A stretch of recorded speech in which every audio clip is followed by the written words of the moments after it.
গাজীপুরে গ্যাস সংকটের পাশাপাশি শুরু হয়েছে তীব্র লোডশেডিং। প্রচণ্ড গরমে ঘন্টার পর ঘন্টা বিদ্যুৎ না থাকায় অতিষ্ঠ সাধারণ মানুষ।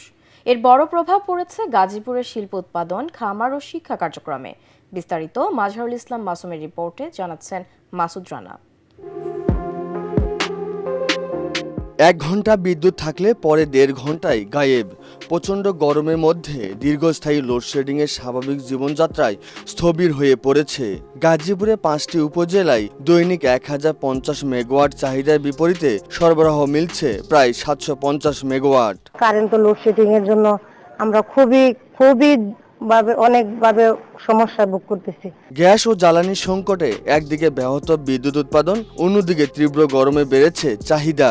এর সরাসরি প্রভাব পড়েছে গাজীপুরের শিল্প কারখানায়।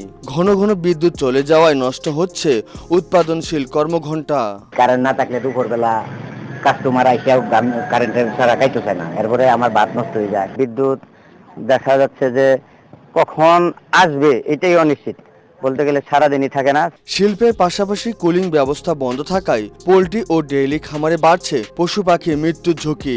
এছাড়া কারিগরি শিক্ষা প্রতিষ্ঠানে ব্যাহত হচ্ছে ল্যাব ও প্র্যাকটিক্যাল ক্লাস। পরিস্থিতি সামাল দিতে বিদ্যুৎ সঞ্চালন সক্ষমতা বাড়ানোর পাশাপাশি সাশ্রয়ী হওয়ার পরামর্শ সংশ্লিষ্টদের। বিদ্যুৎ না থাকার কারণে ছাত্রছাত্রীরা ক্লাসে বসতে পারে না, ঘন্টার পর ঘন্টা বিদ্যুৎ আমরা পাই না। এখানে কোনো লোকজন নাই, কিন্তু তারপরেও আমরা ওই বিভিন্ন সময় আমাদের সেই সুইচটা অন থাকে, যার ফলে বিদ্যুতের অপচয় হয়।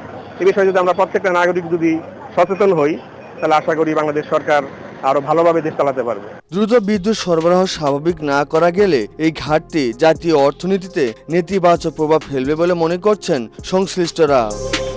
Bureau report, ATN Bangla.